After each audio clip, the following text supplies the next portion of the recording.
बच्चों आ जाओ question number 3 में। क्वेश्चन नंबर 3 में क्या बोल रहा है कि हमारे पास एक ए मैट्रिक्स दे रखा है 2x2 ऑर्डर का। Then prove that A to the power n is equals to this where n is a positive integer. हमें पता है पॉजिटिव इंटीजर क्या होता है, नेचुरल नंबर होता है। फिर मैंने कई बार बोला कि अगर किसी भी मैथमेटिकल स्टेटमेंट में सिर्फ नेचुरल नंबर इन्वॉल्व हो और अगर हमें उसे प्रूव करना हो तो तुरंत हमारे दिमाग में क्या आ जाना चाहिए, प्रिंसिपल ऑफ मैथमेटिकल इंडक्शन। ठीक है, और मैथमेटिकल इंडक्शन का वेल डिफाइंड स्टेप है। इससे पहले भी जो प्रीवियस वीडियो उसमें भी मैंने सॉल्व किया, देख सकते हो तुम जाके। ये एग्जाम्पल नंबर 2 देख सकते हो। फिर एग्जाम्पल नंबर 1 जो है मिसलेनियस का, ये भी क्या हमारा मैथमेटिकल इंडक्शन पे बेस्ड है। तो हम लोग क्या करेंगे, अब इसको स्टार्ट करेंगे। सबसे पहले हमारे पास ए मैट्रिक्स क्या गिवन है। ए मैट्रिक्स हमारे पास गिवन है 3 -4 1 एंड -1। ये हमारा ए मैट्रिक्स गिवन है। ठीक है, और ए टू द पावर एन, इसी को हमें प्रूव करना है। ए टू द पावर एन क्या हमें प्रूव करना है, इंडक्शन से 1 + 2n -4n n and 1 - 2n, ये हमें इंडक्शन से प्रूव करना है। Where n belongs to set of positive integer means natural number. ठीक है, तो सबसे पहला स्टेप क्या होता है, या सबसे पहले हम लिखते हैं पी ऑफ एन, जो हमारा स्टेटमेंट है ना उसको लिखते हैं। ए टू द पावर एन, ये क्या है, ये हमारा है 1 + 2n n -4n and 1 - 2n where n belongs to natural number. ये हमारा पी ऑफ एन है। सबसे फर्स्ट स्टेप क्या होगा, स्टेप नंबर 1, इसमें हम क्या करते हैं, पी ऑफ 1 चेक करते हैं कि whether P N is true for N is equals to 1 और नॉट। तो यहाँ पी एन में जहाँ जाए ना वहाँ 1 डाल दो तो ये हो जाएगा। राइट हैंड साइड में भी जहाँ पे तुम्हें एन दिख रहा है वहाँ 1 डाल दो। -4 × 1 ये हो गया 1, ये हो गया 1 - 2 × 1, तो ये क्या हो गया 1 + 2 3 हो गया, -4 × 1 -4 हो गया, फिर ये हो गया 1, ये क्या हो गया 1 - 2 -1। ये ए पे पावर 1 है ना, क्या मिला हमें, इसके इक्वल मिला। और देख लो जो गिवन है यही है ना, गिवन ए, तो ये इक्वल हो गया ए के। ए पे power 1 is equals to A, this implies that P of 1 is true. P of 1 हमें क्या मिल गया, is true. P of 1 true मिल गया। ठीक है, उसके बाद सेकेंड स्टेप में क्या करते हैं, स्टेप नंबर 2 में क्या करते हैं, स्टेप नंबर 2 में हम लिखते हैं लेट अस अज्यूम दैट, हम लिखते हैं let us assume that, sorry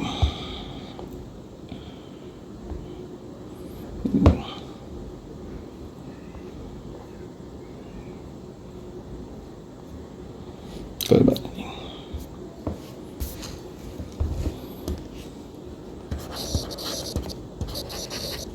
let us assume that p of n is true for n is equals to k also। ये हमने assume कर लिया कि जो pn है वो n is equals to k के लिए भी true है। तो p of k क्या होगा, p of k क्या होगा, जहाँ जहाँ pn में n है वहाँ k डाल दो। यहाँ पे जहाँ जहाँ तुम्हें n दिख रहा है वहाँ k डाल दो। तो यहाँ पे n की जगह k, इन सब n की जगह k डालेंगे तो क्या होगा, a to the power k is equals to क्या होगा, ये हो जाएगा 1 + 2k, ये k, ये हो जाएगा -4k और 1 - 2k। ठीक है, इसको हम क्या बोलते हैं, फर्स्ट इक्वेशन बोल दिया। और ये हमारा क्या हो गया, इंडक्शन एजम्पशन।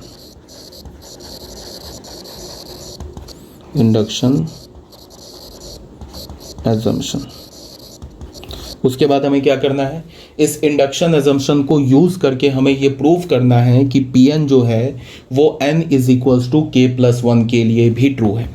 तो स्टेप 3 में हमें क्या करना है, स्टेप 3 में यहाँ से मैं कर लेता हूँ, फटाफट लिखने से बच जाऊँगा। ये स्टेटमेंट है, ये हमारा स्टेप नंबर 3। ठीक है, कॉपी, ये हमें लिखना है यहाँ पे।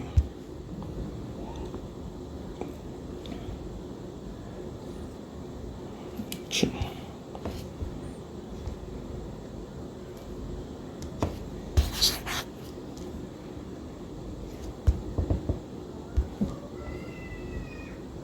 ये हमारा हो गया स्टेप नंबर 3।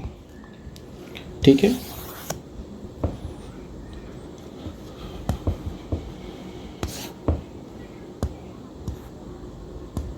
और यहाँ पे क्या रह गया है,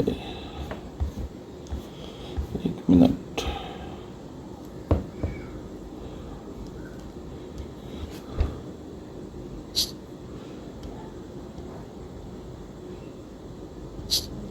ठीक है।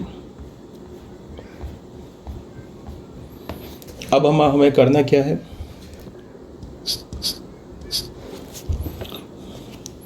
P N is true for N is equals to K plus one also, ये हमें प्रूव करना है। तो पी के प्लस वन हमें क्या प्रूव करना है, पी के प्लस वन क्या होगा, पी के प्लस वन, जहाँ जहाँ पी के में के है वहाँ वहाँ के प्लस वन डाल दो, तो ए पे पावर के प्लस वन, ये हो गया इज इक्वल्स टू, ये क्या हो जाएगा 1+2, और यहाँ पे के की जगह के प्लस वन -4, इस के की जगह में क्या डालना है, के प्लस वन, इस के की जगह में डालना है के प्लस वन, और 1 - 2 इस के की जगह डालना है के प्लस वन। ये हमें प्रूव करना है, टू बी प्रूव्ड, इसको हमें प्रूव करना है। तो कैसे प्रूव करेंगे, सबसे पहली बात की जो फर्स्ट इक्वेशन है इंडक्शन अजम्पशन है, इसको यूज़ करेंगे पहली बात। दूसरी बात क्या करेंगे कि लेफ्ट हैंड साइड को राइट हैंड साइड के इक्वल दिखा देंगे। तो लेफ्ट हैंड साइड हमारा क्या है, ऐसे लिखेंगे, left hand side of P के प्लस वन, पी के प्लस वन का लेफ्ट हैंड साइड क्या है हमारे पास, पी के प्लस वन का लेफ्ट हैंड साइड है ए पे पावर के प्लस वन, इसको हमने क्या लिखा, ए पे पावर के इंटू ए। अब ए पे पावर के को किसके इक्वल, ए पे पावर के को यहाँ से ले आएंगे, ये हो जाएगा हमारा ए पे पावर के, इसको हमने कॉपी किया यहाँ पे पेस्ट किया, ये तो हो गया हमारा ए पे पावर के। अब ए पे पावर के लिख दिया हमने, अब ए लिखना है, ए कहाँ से लाएंगे, यहाँ से, ये है ना हमारा ए, ये ए,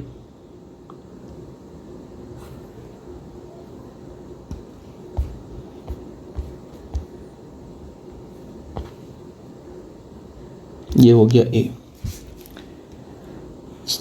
ठीक है, अब इसको करते हैं मल्टीप्लाई, तो इसको मल्टीप्लाई करेंगे तो क्या होगा हमारा, फर्स्ट रो फर्स्ट कॉलम, तो 1+2 के किससे मल्टीप्लाई होगा, 3 से, तो क्या हो जाएगा 3 1+2 के।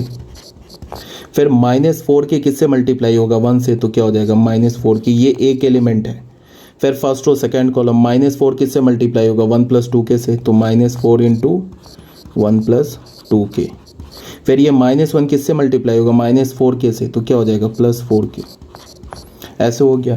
फिर सेकेंड रो फर्स्ट कॉलम, के किससे मल्टीप्लाई होगा, 3 से, तो क्या हो गया ये 3 के। फिर ये 1 - 2 के किससे मल्टीप्लाई होगा, 1 से, तो फिर हो जाएगा 1 - 2 के। फिर ये के किससे मल्टीप्लाई होगा, -4 से, तो -4 के, और ये -1 किससे मल्टीप्लाई होगा, 1 - 2 के से, तो माइनस क्या हो जाएगा 1 - 2 के, ऐसे मिल गया हमें। अब इसको थोड़ा सिंप्लीफाई कर लेते हैं, ये क्या हो जाएगा 3 + 6k - 4k, 3k - 2k क्या हो जाएगा k + 1, ये क्या हो जाएगा -4 प्लस, अच्छा सॉरी, -4 - 8k + 4k, ये क्या होगा -4k -1 + 2k। ठीक है, तो ये क्या मिल गया हमें 3 + 6k - 4k क्या होगा 2k, और ये क्या हो गया हमारा k + 1, क्या हो जाएगा -4 -8k + 4k -4k, क्या होगा -4k + 2k -2k एंड -1, तो -1 - 2k ऐसे लिख लिया। ठीक है, अब हमें जो प्रूफ करना है वो ये प्रूफ करना है, देखो ये है ना राइट हैंड साइड पी के + 1 का, इसको हमें प्रूफ करना है। तो मैं एक बार ना इसको कॉपी करके यहाँ पे रख लेता हूँ दिखाने के लिए, यहाँ पे मैं कॉपी करके तुम लोग को दिख जाए। अब तुम लोगों को ये समझना है कि ये जो लिखा हुआ है ना और ये जो लिखा हुआ है ये दोनों एक चीज़ है, एक ही चीज़ है। मतलब इसको तुम कैलकुलेट करोगे ना तो 3+2 क्या आ जाएगा, बट डिफरेंट फॉर्म में लिखा हुआ है। देख लो इसको कैलकुलेट करके देख लो, इसको कैलकुलेट कर लो क्या हो जाएगा। 1+1+ ये क्या हो जाएगा 2k+2, 2k+2 तो ये नहीं आ गया 2k+3 तो आ गया 2k+3। अब ये और ये एक ही चीज़ लिखा हुआ है, ब्रैकेट ओपन करो -4 ठीक है, और यहाँ तो k+1 एग्जैक्टली सेम है। 1 माइनस, अब तुम्हें ये समझना है कि ये और ये एक ही बात लिखा हुआ है। देख लो इसको करके 1 - 2k -2 तो ये क्या हो जाएगा 1 - 2 -1 - 2k, नहीं लिखा 1 - 2k। तो सेम चीज़ है ये, बस इसको फॉर्म में रखना है। फॉर्म में इसको हम कैसे कर देंगे। अच्छा, अब किसी बच्चे को सोचे समझ में आएगा कि फॉर्म में कैसे रखेंगे, तो अगर तुम एक बार टैली कर लो तो सीधे इसी को कॉपी कर लो। 3+2k को क्या लिख सकते हो 1+2 और ब्रैकेट में k+1 और ये k+1 यहाँ लिख दिया ऐसे। इससे -4 कॉमन ले लिया तो ये क्या हो जाएगा k+1 और ये क्या हो जाएगा -1 - 2k, ये क्या हो जाएगा 1 - 2k+1। ठीक है ना, यहाँ तक बात समझ में आ रही होगी।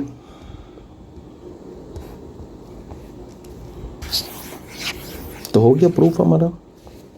अब हम लोग क्या लिखेंगे, हेंस बाय PMI, ये क्या हमें मिला right hand side of pk+1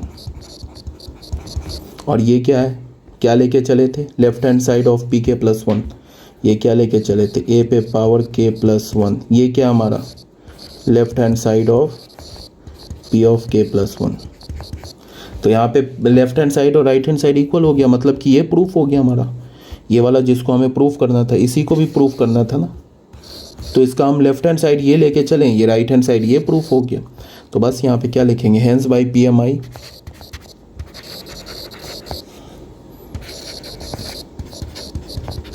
hence by PMI Pn is true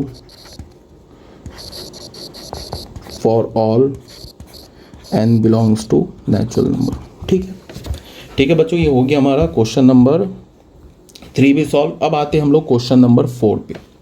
ठीक है बच्चों, आ जाओ क्वेश्चन नंबर 4 में। अब आप लोग एक मिनट, क्वेश्चन नंबर 4 देख लो। ये इंडक्शन पे बेस नहीं है। इसमें क्या बोल रहा है कि हमारे पास गिवन है एक मैट्रिक्स ए एक matrix B are symmetric matrices, ये दोनों क्या दे रखे हैं सिमेट्रिक मैट्रिसेस दे रखे हैं। तो बोला है प्रूफ डैट, प्रूफ करो। देखो गिवन क्या है, ए मैट्रिक्स सिमेट्रिक है, बी मैट्रिक्स सिमेट्रिक है। प्रूफ क्या करना है A B minus B A, ये जो A B minus B A matrix है is a skew symmetric matrix. ये A B minus B A एक स्क्यू सिमेट्रिक मैट्रिक्स है, ये हमें प्रूफ करना है। ठीक है, तो सबसे पहले स्टार्ट करते हैं। गिवन क्या हमारे पास सॉल्यूशन, गिवन क्या हमारे पास, गिवन है ए एंड बी आर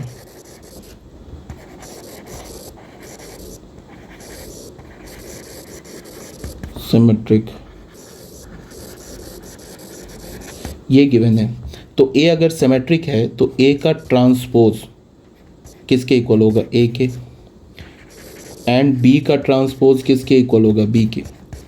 ठीक है, ये तो सिमेट्रिक मैट्रिक्स का डेफिनेशन यही तो होता है कि अगर ए मैट्रिक्स सिमेट्रिक है तो उसका ट्रांसपोज किसके इक्वल होगा, ए का ट्रांसपोज ए के इक्वल होगा। ठीक है, और बी का ट्रांसपोज बी के इक्वल होगा। और अगर स्क्यू सिमेट्रिक है, अगर ए मैं बोलूँ कि ये स्क्यू सिमेट्रिक है, ये क्या हमारा स्क्यू सिमेट्रिक है, तो इसका क्या होगा ए किसके इक्वल होगा माइनस ए ट्रांसपोज के। ये स्क्यू सिमेट्रिक का कंडीशन है। ठीक है, तो हमने जो गिवन है वो लिख लिया। अब हमें क्या करना है टू प्रूफ, टू प्रूफ क्या हमें प्रूफ करना है, हमें प्रूफ करना है कि ए बी माइनस बी ए ये जो है is a skew symmetric matrix.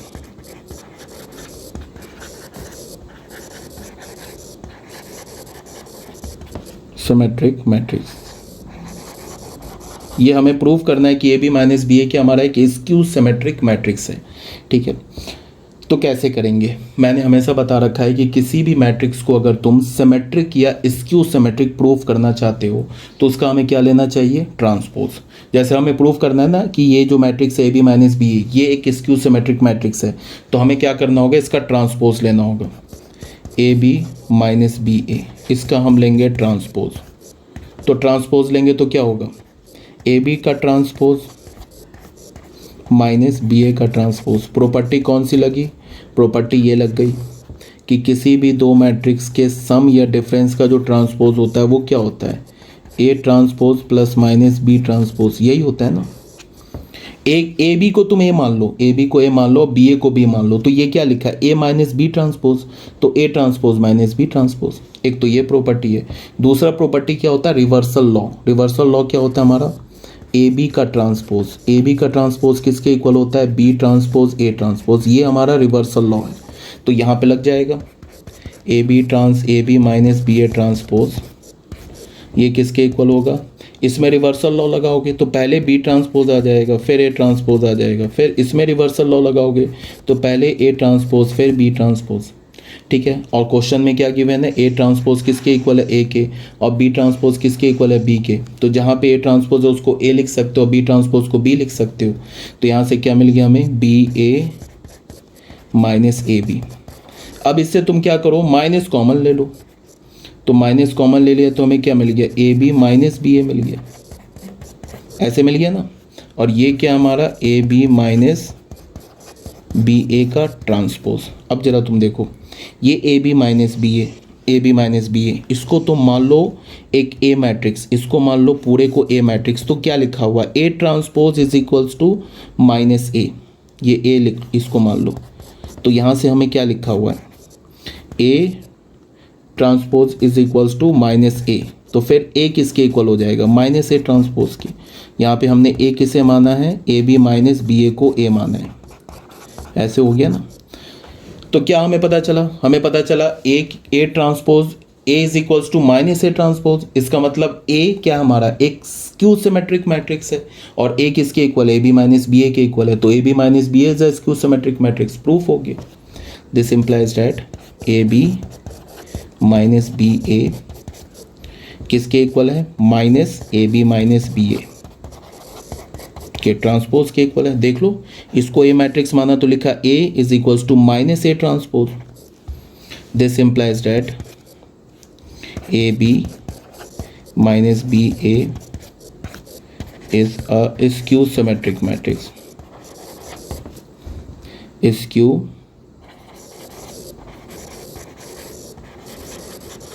Symmetric matrix. ठीक है बच्चों, ये हो गया हमारा क्वेश्चन नंबर 4। अब हम लोग आते हैं क्वेश्चन नंबर 5 में। बच्चों क्वेश्चन नंबर 5 में आ जाओ। क्वेश्चन नंबर 5 में क्या बोल रहा है? Show that the matrix B transpose A B, ये जो मैट्रिक्स दे रखा है ना, इज अ सिमेट्रिक और skew symmetric according as A is symmetric और स्क्यू सिमेट्रिक। क्या बोल रहा है उसको सुनो ध्यान से। सब ये बोल रहा है कि ये जो हमारे पास मैट्रिक्स दे रखा है बी ट्रांसपोज ए बी, ठीक है, ये मैट्रिक्स जो है एक सिमेट्रिक मैट्रिक्स होगा या एक स्क्यू सिमेट्रिक मैट्रिक्स होगा। वो डिपेंड किस पे करेगा? वो ए मैट्रिक्स पर डिपेंड करेगा। अगर ए मैट्रिक्स एक सिमेट्रिक मैट्रिक्स हुआ तो फिर बी ट्रांसपोज ए बी ये एक सिमेट्रिक मैट्रिक्स होगा, और अगर ए मैट्रिक्स एक स्क्यू सिमेट्रिक मैट्रिक्स हुआ तो फिर बी ट्रांसपोज ए बी एक स्क्यू सिमेट्रिक मैट्रिक्स होगा। बस यही बोल रहा है प्रूफ करने के लिए। ठीक है, तो मैंने तुम लोगों को क्या बता रखा है? मैंने बता रखा है कि अगर हमें किसी भी मैट्रिक्स को सिमेट्रिक या स्क्यू सिमेट्रिक प्रूफ करना है तो हम क्या करते हैं? उस मैट्रिक्स का ट्रांसपोज लेते हैं, यही बता रखा है ना। तो सॉल्यूशन क्या करेंगे?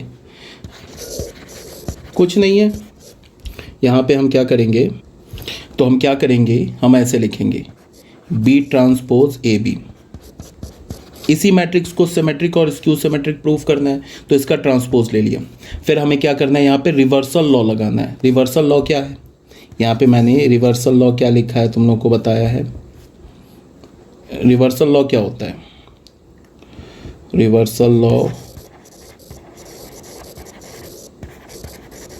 क्या होता है? रिवर्सल लॉ होता है ए बी, अगर तीन मैट्रिक्स का ट्रांसपोज दे रखा है तो ऐसे जाएंगे। पहले क्या होगा, C transpose B transpose A transpose, यही होता है। दो मैट्रिक्स का ट्रांसपोज दे रखा है तो फिर भी ये इसी डायरेक्शन में जाएंगे, तो क्या होगा, B transpose A transpose, reverse direction में जाएंगे। ठीक है, तो इसी लॉ को हम यहाँ यूज़ करेंगे। उसके बाद एक हमारे पास लॉ क्या है, एक लॉ है हमारे पास, किसी भी मैट्रिक्स का डबल ट्रांसपोज किसके इक्वल होता है, ए के इक्वल होता है। तो इसको हम क्या करना है, इसको हमें यूज़ करना है। ठीक है, तो इसके लिए फिर तुम देख लो, यहाँ पे मैं क्या लिख सकता हूँ, ये हमारे पास एक मैट्रिक्स क्या दे रखा है, बी ट्रांसपोज, दूसरा मैट्रिक्स ए है, तीसरा मैट्रिक्स बी है। तो ऐसे जाएंगे, तो सबसे पहले बी ट्रांसपोज लिखेंगे, लिख लिया। उसके बाद ए ट्रांसपोज लिखेंगे, ए लिख लिया। फिर तीसरा मैट्रिक्स क्या है, तीसरा मैट्रिक्स बी नहीं है, बी ट्रांसपोज है, तो क्या लिखेंगे, बी ट्रांसपोज का ट्रांसपोज। ठीक है, तो यहाँ पे ये क्या हो जाएगा, ये हो गया बी ट्रांसपोज ए ट्रांसपोज, और बी का डबल ट्रांसपोज क्या होगा, बी, ऐसे हो गया। अब यहाँ पे केस 1 लेंगे, केस 1 लेते हैं। केस 1, व्हेन, मान लिया when A is a symmetric matrix, A हमारा क्या है, एक सिमेट्रिक मैट्रिक्स है।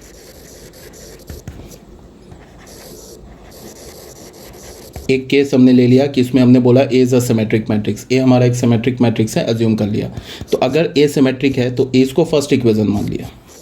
ठीक है, ये क्या हमारा बी ट्रांसपोज ए बी का ट्रांसपोज, इसको हमने मान लिया ए हमारा सिमेट्रिक मैट्रिक्स है, तो A is equals to A transpose होगा।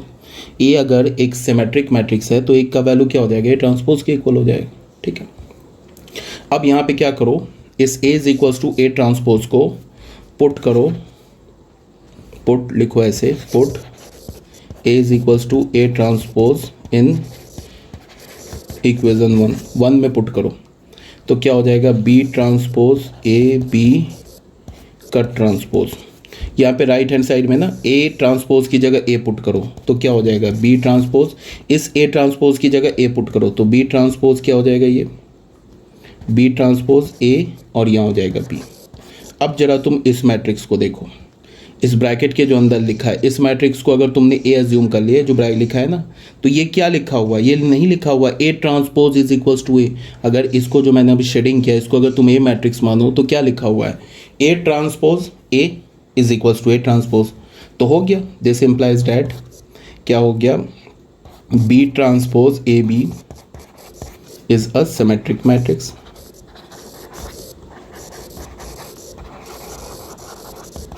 ये हमारा क्या हो गया, एक सिमेट्रिक मैट्रिक्स हो गया।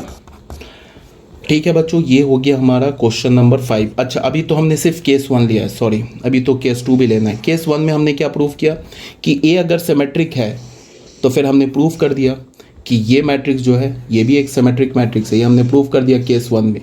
ठीक है, अब आते हैं केस 2 में। केस 2 में क्या करें, केस 2 में हम लोग आते हैं व्हेन, क्या मैट्रिक्स है, A is a skew symmetric matrix, when A is a skew symmetric matrix,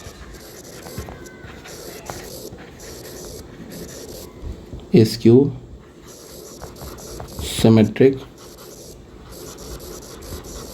अगर ए हमारा स्क्यू सिमेट्रिक मैट्रिक्स है, तो स्क्यू सिमेट्रिक मैट्रिक्स का कंडीशन क्या होता है, A is equals to minus A transpose. अब इसको क्या करेंगे, put A is equals to minus A transpose in equation 1। Equation 1 में पुट कर दो, ये जो इक्वेशन है, ये जो इक्वेशन 1 है ना, इसमें पुट कर दो A is equals to minus A transpose. तो यहाँ पे हमने इक्वेशन 1 को कॉपी किया, यहाँ पे लाया इक्वेशन 1, इसमें हमने क्या पुट कर देना है, इसमें हमें पुट कर देना है, यहाँ पे क्या है, बी ट्रांसपोज ए बी का ट्रांसपोज। इसमें क्या करेंगे, बी ट्रांसपोज, इस ए ट्रांसपोज की जगह क्या पुट कर देंगे, माइनस ए, और ये बी, ये माइनस आ जाएगा बाहर, तो ये क्या हो जाएगा, minus B transpose A B. अब जरा तुम देखो ध्यान से, ये जो लिखा है ना इसके अंदर, इसको अगर तुमने ए मैट्रिक्स माना तो क्या लिखा हुआ है, A transpose is equals to minus A. इसको अगर जिसको शेडिंग किया है ना, अगर तुमने इसे ए मैट्रिक्स माना तो क्या लिखा है, A transpose is equals to minus A, या फिर तुम इसको ऐसे भी लिख सकते हो, B transpose A B is equals to minus of B transpose A B का ट्रांसपोज।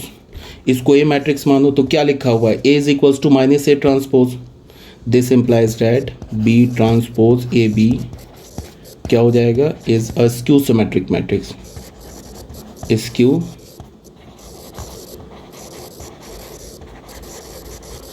स्क्यू सिमेट्रिक हो गया। यही तो बोल रहा था क्वेश्चन में कि प्रूफ करो ये वाला मैट्रिक्स जो है हमारा सिमेट्रिक और स्क्यू सिमेट्रिक कब होगा, ये इस मैट्रिक्स सिमेट्रिक कब होगा, जब ए सिमेट्रिक होगा। तो हमने ए को सिमेट्रिक मान के इसको सिमेट्रिक प्रूफ कर दिया। फिर ये बोल रहा है कि ये स्क्यू सिमेट्रिक कब होगा, जब ए स्क्यू सिमेट्रिक होगा। तो फिर हमने ए को स्क्यू सिमेट्रिक मान के इसको स्क्यू सिमेट्रिक प्रूफ कर दिया, बस हो गया। ये हमारा क्वेश्चन नंबर 5 भी अब कंप्लीट हो गया। अब हम लोग करेंगे स्टार्ट क्वेश्चन नंबर 6। क्लियर होना चाहिए सब, ठीक है। अब आते हैं हम लोग क्वेश्चन नंबर 6 में। बच्चों क्वेश्चन नंबर 6 में क्या बोल रहा है, क्वेश्चन नंबर 6 में बोला है find the values of X Y Z. X Y Z का वैल्यू निकालो इफ़ ए मैट्रिक्स, एक मैट्रिक्स हमारे पास ए दे रखा है 3x3 ऑर्डर का, ठीक है। तो बोल रहा है कि ये ए मैट्रिक्स अगर इस मैट्रिक्स इक्वेशन को सेटिस्फाई करता है, ये हमारे पास क्या दे रखा है, एक मैट्रिक्स इक्वेशन दे रखा है। तो बोल रहा है कि अगर ये ए मैट्रिक्स इस मैट्रिक्स इक्वेशन को सेटिस्फाई करता है तो फिर किसका वैल्यू निकालो, एक्स का, वाई का और जेड का। एक्स वाई जेड का वैल्यू निकालो if this capital A matrix satisfy this matrix equation. तो क्या करेंगे, बहुत सिंपल सी बात है। यहाँ हम लोग क्या करेंगे, इसको सेटिस्फाई करा देंगे, इस मैट्रिक्स को A transpose into A is equals to I में सेटिस्फाई करा देंगे। वहाँ से फिर ऑटोमेटिक खुद से आ जाएगा एक्स वाई जेड का वैल्यू। बट हमें बस केयरफुल रह के कैलकुलेशन करना होगा। क्या गिवन है, यही गिवन है ना, A transpose into A is equals to identity matrix. ये अगर 3x3 ऑर्डर का है तो ये भी 3x3 ऑर्डर का होगा। अब ए मैट्रिक्स क्या गिवन है, ए मैट्रिक्स गिवन है 0 x x 2y y and minus y, फिर क्या है z minus z and z। ये हो गया हमारा ए मैट्रिक्स, इसका ट्रांसपोज ले लिया, फिर यही मैट्रिक्स को दोबारा लिख लिया, इसी मैट्रिक्स को हमने दोबारा लिख लिया यहाँ पे, ठीक है। अब यहाँ पे क्या हो जाएगा, एक आइडेंटिटी मैट्रिक्स 3x3 ऑर्डर का 1 0 0 0 1 0 0 0 1, ठीक है। अब ये लिखा हुआ है ना, ये हमारा क्या लिखा हुआ है, ये हमारा लिखा है ए ट्रांसपोज, और ये क्या लिखा है, ये लिखा है ए, और ये क्या लिखा है, आइडेंटिटी मैट्रिक्स। तो यही हमारा इक्वेशन लिखा हुआ है। अब ट्रांसपोज कैसे लेते हैं किसी भी मैट्रिक्स का, तुम्हारी मर्जी है। ये 3 रोज दिख रहे हैं ना तुम्हें, ये पहला रो, दूसरा रो, तीसरा रो, इसको कॉलम बना दो। तीनों रोज को, पहले रो को पहला कॉलम बना दो, दूसरे रो को दूसरा कॉलम बना दो, तीसरे रो को तीसरा कॉलम बना दो। ये करोगे ट्रांसपोज आ जाएगा। या फिर तुम क्या कर सकते हो कि ये जो 3 कॉलम्स दिख रहे हैं, पहला कॉलम, दूसरा कॉलम और तीसरा कॉलम, इन तीनों कॉलम्स को 3 रोज बना दो। मतलब पहले कॉलम को पहला रो, दूसरे कॉलम को दूसरा रो, तीसरे कॉलम को तीसरा रो। या तो रो को कॉलम बनाओ या तो कॉलम को रो बनाओ, दोनों एक ही बात है, एक ही इफेक्ट आएगा। मतलब दोनों केस में रो को कॉलम बनाने से या कॉलम को रो बनाने से मैट्रिक्स का ट्रांसपोज मिल जाएगा। तो हमने क्या किया, तीनों रोज को कॉलम बना दिया, तीनों रोज है ना, इसको 3 कॉलम बना दिए। या फिर तुम कॉलम को रो भी बना सकते हो, एक ही बात है। तो पहला रो पहला कॉलम, ठीक है, क्या है 0 2yz, ये पहले रो को पहला कॉलम बना दिया, ये दूसरे रो को दूसरा कॉलम बना दिया x y and minus z, और तीसरे रो को तीसरा कॉलम बना दिया x माइनस y और z। ये तो हमने ए ट्रांसपोज लिखा। अब हम लिखते हैं ए मैट्रिक्स। तो ये हो गया हमारा ए मैट्रिक्स, ठीक है, ए मैट्रिक्स लिख लिया। उसके बाद ये किसके इक्वल है, आइडेंटिटी मैट्रिक्स के इक्वल है। तो यहाँ पे इक्वल टू आइडेंटिटी मैट्रिक्स, ये क्या हो जाएगा, इक्वल्स टू आइडेंटिटी मैट्रिक्स। अब कुछ नहीं करना हमें, सिर्फ और हमें क्या करना है कि लेफ्ट हैंड साइड को मल्टीप्लाई करना है। पहले लेफ्ट हैंड साइड को मल्टीप्लाई कर लेते हैं। तो बस मल्टीप्लिकेशन केयरफुल रह के करना है, कहीं कैलकुलेशन मिस्टेक ना हो। पहला रो पहला कॉलम मल्टीप्लाई होगा, तो 0 इंटू 0 0, फिर ये क्या होगा x into x, x square, क्या होगा x स्क्वायर, फिर ये x इंटू एक्स, फिर प्लस एक्स स्क्वायर, फिर पहला रो दूसरा कॉलम, तो 0 इंटू 2y 0, फिर x इंटू वाई, क्या होगा xy, फिर क्या होगा x into minus Y, minus X Y, फिर पहला रो तीसरा कॉलम 0 इंटू जेड 0, फिर x into minus Z X, फिर क्या होगा x इंटू माइनस जेड तो माइनस जेड एक्स, फिर x इंटू जेड ये क्या हो जाएगा प्लस जेड एक्स हो गया। फिर अब दूसरा रो पहला कॉलम 0 इंटू 2y 0, फिर y इंटू एक्स क्या हो जाएगा एक्स वाई, फिर क्या हो जाएगा minus Y into X minus X Y. फिर दूसरा रो दूसरा कॉलम 2y इंटू 2y, यहाँ पे देखो क्या है दूसरा रो ये 2y इंटू 2y क्या हो जाएगा 4y स्क्वायर, फिर y इंटू वाई क्या हो जाएगा y स्क्वायर, एंड ये क्या हो जाएगा सॉरी ये y into Y plus Y square, फिर क्या होगा minus Y into minus Y plus again Y square. उसके बाद second row third column 2y into Z क्या हो जाएगा 2y जेड, फिर क्या होगा y into minus Z minus Y Z, फिर क्या होगा minus Y into Z minus Y Z. ठीक है,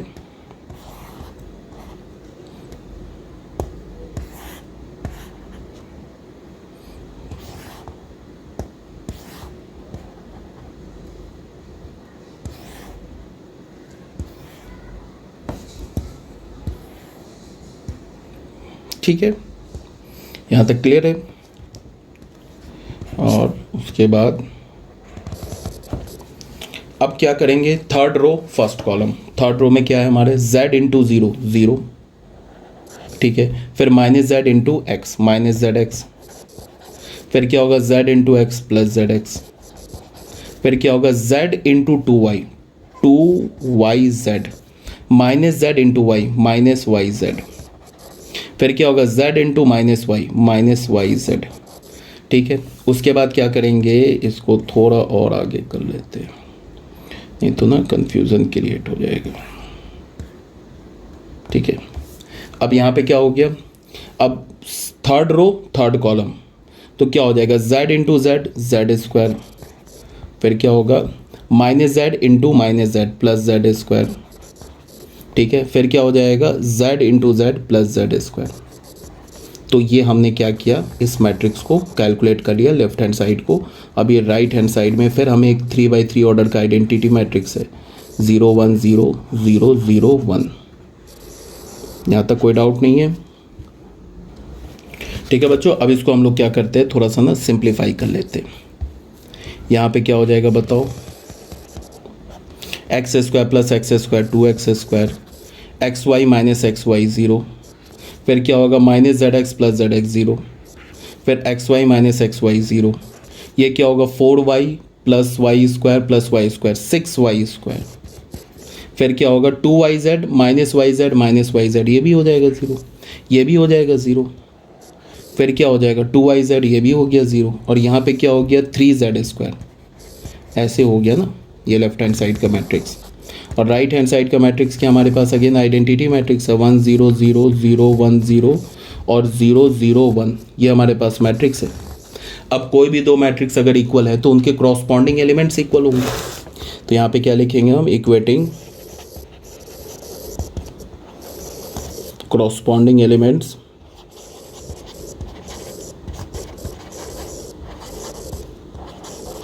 equating corresponding elements on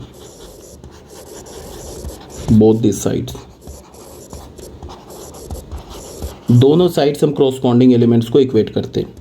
तो यहाँ पे डायगोनल का एलिमेंट है 2x स्क्वायर ये 1 है, तो 2x स्क्वायर 1 के इक्वल होगा, फिर 6y स्क्वायर 1 के इक्वल होगा, फिर 3z स्क्वायर किसके इक्वल होगा 1 के। तो यहाँ पे कर लेते हैं क्या होगा 2x square is equals to 1, फिर क्या होगा 6y square is equals to 1 and 3z square is equals to 1। तो यहाँ से हमें क्या मिल गया x square is equals to 1/2 और y square is equals to 1/6 and z square is equals to 1/3। तो यहाँ से हमें क्या मिल गया x is equals to plus minus 1/√2, y is equals to plus minus 1/√6 and z is equals to plus minus 1/√3। ये हमारा आंसर आ गया। ठीक है ना। एक्स वाई जेड का वैल्यू बोल रहा था निकालने के लिए, हमने निकाल लिया, ये हमारा आंसर हो गया। अच्छा बच्चों, हमने कितने क्वेश्चन कर लिए सॉल्व? हमने कर लिए, ये कौन सा क्वेश्चन था? Question number 6। अब नेक्स्ट वीडियो में हम लोग स्टार्ट करेंगे क्वेश्चन नंबर 7। ओके।